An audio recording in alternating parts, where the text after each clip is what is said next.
What is going on, everyone? I am Bob O'Mac, and today on Crisis in the Toyverse, we're going to be looking at the Mezco 112 exclusive Knightmare Batman from Batman v Superman. Now, this figure is packed with a lot of interesting choices and designs, all of which I'm going to be talking about in just a moment. But first, a little backstory. This guy was originally announced when they did all the BVS figures, and then it was pulled. But thanks to fan demand, it was able to go back up as a Mezco exclusive, and then as it became a Mezco exclusive, this guy sold out, and now that orders are shipped, he is no longer available on Mezco. I will say this, if you really want this figure, be prepared to pay aftermarket prices, and that is something I will be talking about throughout this review. Just keep that in the back of your mind. But enough about that, let's talk about the Knightmare Batman in general. First, let's go ahead and bring him in here and talk about the sculpting in detail. Let's start with the head. That angry head that he comes with more than one, and we'll talk about that in accessories. But it looks very nice. He's screaming, he's angry, he's ready for a war. You can put that on a poster and it'd probably sound pretty cool. Now, let's talk about the scarf. Now, the scarf I originally thought was going to be able to go over his face. Mezco actually sewed it in. Now, I went ahead and cut the top part of it being sewn in so I could put it over his face like so. Now, you'll have to make a choice on your own whether or not you're going to want to do that, but it is something I wanted to point out. Also sewn in is the jacket. Now, some people are like, I wish the jacket was removable and yada, yada, yada. The truth is, I like the fact that the jacket, if you will, is sewn on, because I never had any plans to show him without the jacket on. I mean, the whole reason I bought this figure is because of that cool scene in BVS. So I like the material that it's made out of. It's sewn and designed very nicely. The straps look good. None of them are posable or removable or anything like that, but they are detailed nice, and the material is like a fake leather, if you will. So it does look good on the figure. And the nice thing about it being sewn, you don't have to worry about the collar popping up, him acting like a Jersey Shore loser. Moving on down, we have the utility belt looking very nice and weathered. I do want to point out on the back of the figure where the grappling gun goes, that peg has actually been removed, so that is something to note. But as far as the inside of the jacket, it's made of a nice material as well, very soft, and some of the initial reviews I saw, I don't know if it was their camera or whatnot, but it looked like the inside was white. I'm happy to report that it's not. Now, moving on to more of the figure, the military pants look very nice. I like this floating strap here with the gun holster. You're able to maneuver that around. That is very cool. And the gun fits in the gun holster, very nicely. The pockets look very cool. All that's very enjoyable. Now, as far as the knee pad part accessory here, I like it. I think it looks cool. I don't know. At first glance, I was kind of disappointed with it, but now that I've messed around with it some, it does look good, and the boots look very nice as well. I also do want to point out on the gauntlets themselves, they got the bandages sculpted in. These are all painted very nicely and look very good on the figure. So overall, great design choice by Mezco, and as an added bonus, they have pliable bendy wire in there for the Batman himself to make the jacket more flowing and flow even better. So let's go ahead and break down articulation. In terms of the head, you can move it up, you can move it down, it can go side to side, and spin all the way around. In terms of the upper body, we do have the diaphragm joint that allows it to go back, can go forward, and side to side, which is very cool. And that diaphragm joint works very, very well. In terms of the arms, they do go up that much. They could probably go up more, but I'm afraid to mess around with it too much because I don't want the leather to break. If you've worn a real jacket, your mobility is somewhat limited, so some toy collectors and photographers have complained about that. Me personally, makes all the sense. We do have a double bend at the elbow here, and we do have a bicep cut right there. The gauntlets do rotate, and they do hinge at the hand up and down. In terms of the legs, they go out that far. You can kick it forwards. You can kick it somewhat back. You got a thigh cut right there. double bend at the knee, boot rotation, and a hinge and sort of a pivot at the foot that allows it to go up and down. You do have peg holes at the bottom, and they are sculpted at the bottom. All in all, it's a great amount of detail. It's a good amount of articulation. I'm very satisfied with it. Let's go ahead and cover accessories. Alright gang, we are back and let's cover some Mezco Batman accessories here. So before we get into the steak, if you will, let's go over the garnishments.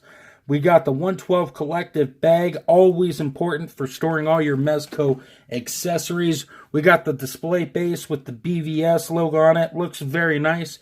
We also got the flight stand slash displayable arms thingamabobber that works very well for getting Batman high in the air shooting things. So that's also very cool.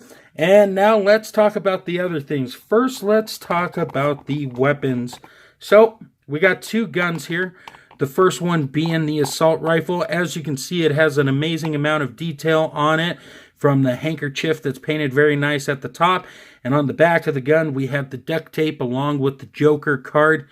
It looks very nice. I got nothing to complain about there. Actually, one small minor gripe.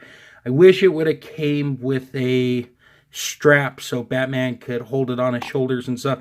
But it's not a deal breaker. One of the cool things about this gun is the simple fact that the magazine does come out and you do have some bullets in there that are sculpted and painted. Very awesome on Mezco's part.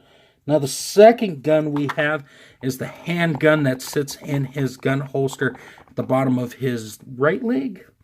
As you can see, the stock or grip, if you will. I'm not that familiar with gun terms, folks, just being honest with you. It's painted and sculpted very nice. It's got the screws in it, and he can definitely hold it. So, very satisfying. But another satisfying thing is we got a muzzle flash here that can fit into either gun. So, here's the barrel to the assault rifle. Let's see if I can do it on camera. Almost had it. Just be very careful with this, because you don't want that small piece of plastic to break off. It looks very cool. Like I said, it's done that yellowish white transparency with the bullet coming out.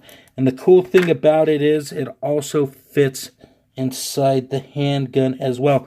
So that's very cool, wouldn't you say? We got the goggles here that will fit on all three of the heads. And speaking of heads, I know a lot of people have been waiting to see how this thing turned out. And it is the Ben Affleck head. So, here's the interesting thing about the Affleck head. If you look at it like this, it definitely does look like Ben Affleck. You turn it to the side, you can definitely get it. It does look a little different on the front, I won't lie, but I am happy that they included it. I wish we could have got a little gray in there mixed in with the darkness of the hair. That would have been cool, but, you know, it's no complaints. You got to remember, this is not face printing technology. It's actually somebody going in there and sculpting. So, kudos for the team for coming up with it. And the other two heads we have are obviously a more thinking, looking over the situation head, and a screaming, I am yelling at you. And lastly, we get these different hands. He comes packed in with the two fist hands that have the wraps on them, but we also have a set of gripping slash relaxed hands and a trigger hand for the guns themselves. So, very satisfied with the accessories. Nothing really to complain about too much. Would have been nice to have some binoculars in there as well. But, you know, for what you're getting, I don't feel like I've been cheated out of anything. So that is my take on it. Let's do a comparative review with some of the other Mezco Batman and go from there. So for the purpose of this review, I wanted to bring the Mafex one in only to talk about some of the differences. So here's the deal. Mafex one is easier to get your hands on. The Mezco one was only available on Mezco and now is selling for $220 and up on the aftermarket. So that is something to also consider. If you didn't pre-order this guy, you're out of luck, okay? Because it's shipped in some people's hands now, and it's scalper zone all freaking day. Another thing to consider is what you're looking for in an action figure. In terms of articulation, the Mafex one has it over the Mezco one, but the Mezco one does have a decent amount of articulation that's not going to hinder you too bad. Another thing to consider is accessories. Now, if you're like me and you already own the Mafex one. Then the accessories aren't a big deal because I got the binoculars with the Mafex one, and that's really the big that was one of the big things that I think this Mezco one missed out on, was by not including the binoculars. But the cool thing is the fact that they also did include the muzzle flash and a couple other things that I think work really well. So at the end of the day, you're going to have to decide what's best for you. Am I happy that I own both? Absolutely. Do I think one's better than the other? Well, that depends on your point of view. For me, having them both side to side, like I said, the Mafex one is good, but the Mezco one I think is just a hinge bit better. But I'm kind of partial to that because I really enjoy Mezco, but I also enjoy Mafex. So this is going to be something that goes back and forth in my mind forever. But as it sits right now, the Mezco one is king of the mountain. Now that we got that comparison out of the way, let's look at all of the figures that Mezco has produced within the BVS window, or banner, if you will. We have the BVS Batman, we have the Dawn of Justice Superman, and we have the Armored Batman, and now we have the Knightmare Batman. How cool is it to have all these guys together? I'm very thrilled about it. I'm happy that I was able to get all of these guys. I know aftermarket prices on everyone but Superman right now is crazy, but if you can afford it and you want to spend the money, definitely do it. And in the future, make sure you go over to Mezco or places like Big Bad Toy Store and get your pre-orders down for these guys, because they, in my opinion, are worth it. Bottom line is, I love the Knightmare Batman, and if you want to spend the money, then by all means go do it, because you won't be disappointed. But with that being said, guys, this video has definitely run on longer than I planned on it. So, you know the drill. Thank you for the support. Thank you for the likes. Thank you for the comments. I enjoy the discussions with everyone. I get to them as soon as I can, so I appreciate everything. I have a whole bunch of links in my description below. Go check those out, from Extreme Dash Sets, which uses this background, and where you can pick up one for yourself. Big Bad Toy Store, another place where you can get the background, and some other Mezco figures, not these ones anymore, unfortunately. But also head over to undercovercapes.com for all things geekery and the podcast verse. Without them, this show would not exist. Also, head over to Toy Lover Crew on Instagram to check out some fun toy photography. Guys, slideshow at the end. Thank you for sticking with me, and until next time, great googly moogly.